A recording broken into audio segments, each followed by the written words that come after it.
السلام علیکم۔ جیسا کہ آپ سب بھائی جانتے ہیں، محمد حنیف کی وفات ہو گئی ایسی شرک کے اوپر، سجدہ تعظیمی کے شرک کے اوپر بہت سمجھایا انہوں نے۔ 7-8 سال اللہ نے ان کو موقع دیا اور پوری طرح ان کے اوپر حجت تمام ہوئی، اور ضد کی وجہ سے، ہٹ درمی کی وجہ سے انہوں نے اپنے انا کا مسئلہ بنا لیا۔ آخری دم تک اس پر ڈٹے رہے شرک کے اوپر، بلکہ ڈاکٹر عبداللہ عمر کو گویا یہی وصیت کر کے گئے کہ اس پر قائم رہنا، اور جماعت کو وصیت کر کے گئے کہ ڈاکٹر عبداللہ عمر کا ساتھ دینا۔ ابھی ان کا یہ کلپ آپ لوگوں کی یاد دہانی کے لیے دوبارہ ریکارڈ کیا جا رہا ہے، تاکہ آپ کو احساس ہو کہ محمد حنیف کس قدر جھوٹ بولا کرتے تھے، اور بالکل جانتے بوجھتے انہوں نے جھوٹ بولا ہے کئی معاملات میں، خاص کر جو ڈاکٹر عثمانی رحمۃ اللہ علیہ کی کیسٹیں ہیں، تقریریں سجدہ تعظیمی کے حوالے سے، کہ یہ یوسف علیہ السلام کو نہیں بلکہ یہ سجدہ شکر تھا جو سارے خاندان نے اللہ کو کیا تھا، ان رحمتوں اور برکتوں کی وجہ سے جو اس خاندان پر اللہ تعالیٰ نے کی۔ اور پھر فتویٰ لگایا کہ جن کا عقیدہ خراب ہوتا ہے وہ اس طرح تفسیر کرتے ہیں کہ یوسف علیہ السلام کو سجدہ ہوا، اس طرح انہوں نے فتویٰ بھی لگایا۔ تو میرے پیارے بھائیوں، پہلے تو چلو محمد حنیف کا ذرا روب تھا آپ کے اوپر، وہ اس کے پاس ایک اقتدار تھا، ظاہری بات ہے جو ذرا بولنے کی کوشش کرتا تھا اس کو وہ پیچھے ہٹا دیتا تھا، معزول کر دیتا تھا اور تادیبی کارروائی کرتا تھا اس کے اوپر۔ تو اب تو وہ مر گیا اسی شرک کے اوپر، کیا اس کے ساتھ جہنم کی آگ میں جاؤ گے؟ اور ہمیشہ جو میں ایک مثال دیا کرتا ہوں کہ جب اونٹ کنویں میں گرنے لگے تو اس وقت اس کی دم پکڑ لینا عقل مندی نہیں ہے، اس وقت اس کی دم چھوڑنا عقل مندی ہوتا ہے۔ تو محمد حنیف تو کنویں میں گر گیا، اب جو اس کی دم پکڑے رکھے گا اس نے لازمی کرنا ہے۔ اور بڑا افسوس ہوا ہے یہ بات سن کے کہ مرکزی شورا کا جو اجلاس ہوا محمد حنیف کے مرنے کے 3 دن بعد، وہاں محمد حنیف کے شرک کے باوجود انہوں نے ان کے لیے جنت کی دعائیں مانگی اور جنت الفردوس کی دعائیں مانگی۔ جنت الفردوس تو بہت بڑی بات ہے۔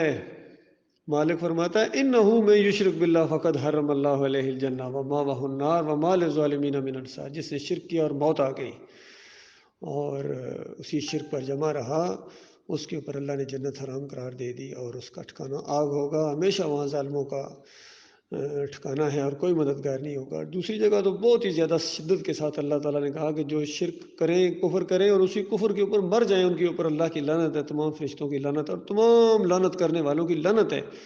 کوئی مومن کسی مشرک کے لیے دعائیں مغفرت نہیں کر سکتا، اسی لیے جنازہ نہیں پڑھا جاتا ہے۔ اور رحمت اللہ علیہ اب نہیں رہے، تو لہٰذا جان چھڑاؤ، جہنم کی آگ سے بچنے کا یہ ایک موقع ہے۔ پیچھے چلنے والوں آنکھیں بند کر کے اب اپنے کانوں سے سنو محمد حنیف کیا کہہ رہے ہیں، پھر نہ کہنا خبر نہیں ہوئی ہے۔ یہ ٹیلی فونک گفتگو ہوئی ہے، تو اس میں دیکھیے کس انداز سے، خالص ایک مولویانہ انداز سے اس کو سمجھا رہے ہیں اور پھر روب بھی ڈال رہے ہیں، اور کس طریقے سے یہ گفتگو کی، یہ ذرا خود سنو۔ حنیف صاحب کیسی طبیعت ہے؟ آپ کی طبیعت ٹھیک ہے؟ الحمدللہ۔ کون صاحب بات کر رہے ہیں بھائی؟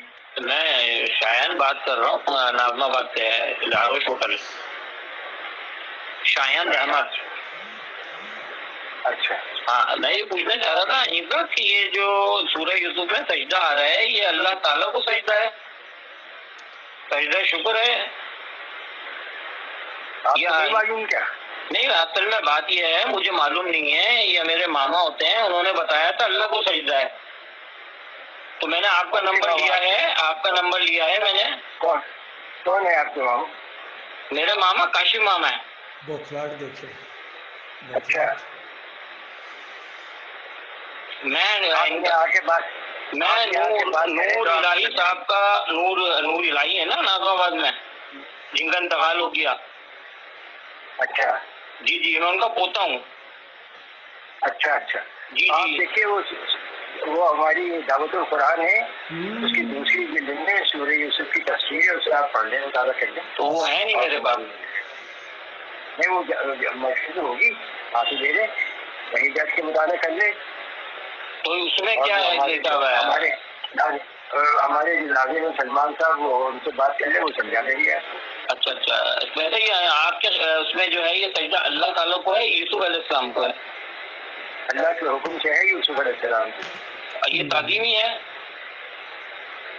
یہ بس یہ سب باتیں آپ کو معلوم ہو جائیں گی جب آپ دعوت القرآن کا مطالعہ کریں گے۔ دیکھا آپ نے، اللہ تعالیٰ کہتا ہے فَإِن تَنَازَعْتُمْ فِي شَيْءٍ فَرُدُّوهُ إِلَى اللَّهِ وَالرَّسُولِ، اگر امیر کے ساتھ اختلاف ہو جائے تو اللہ اور اللہ کے رسول کی طرف پھیرو۔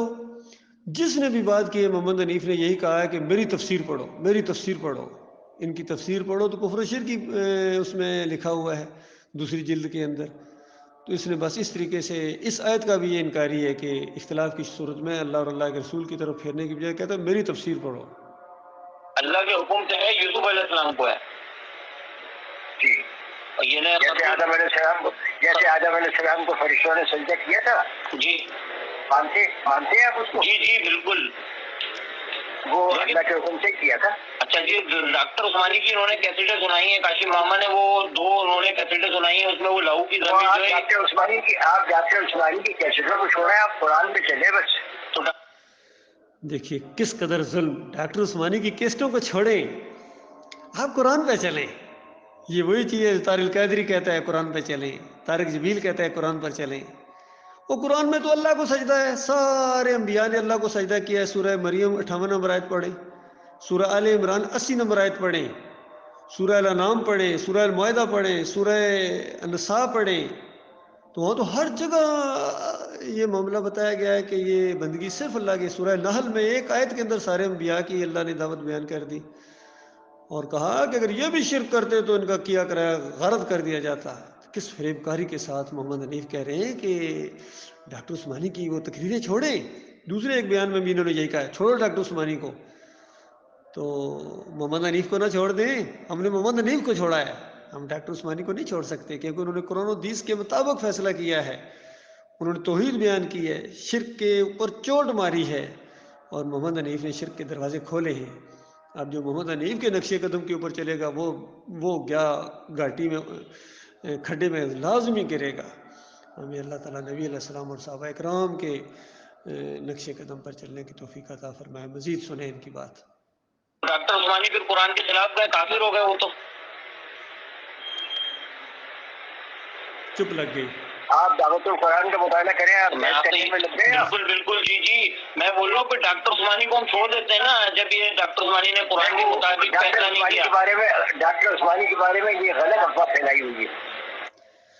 استغفر اللہ، کتنا بڑا جھوٹا کذاب آدمی ہے ہوئے، یہ غلط افواہ پھیلائی ہوئی ہے، وہ ان کی کیسٹیں ہیں۔ کتنے لوگوں نے گواہی دی ہے کہ ہم وہاں موجود تھے، ڈاکٹر صاحب یہی جواب دیا کرتے تھے، اور ہم ڈاکٹر صاحب کی آواز کو سمجھتے ہیں، ڈاکٹر صاحب کے لہجے کو سمجھتے ہیں، ڈاکٹر صاحب کا فتویٰ ہے، اور کہتے ہیں ڈاکٹر صاحب کو چھوڑیں، کبھی کہہ رہے ہیں کہ ان کی آواز ہی نہیں۔ کس قدر فریب کار آدمی ہے، اللہ کے بندوں غور کرو کس کے پیچھے چل رہے۔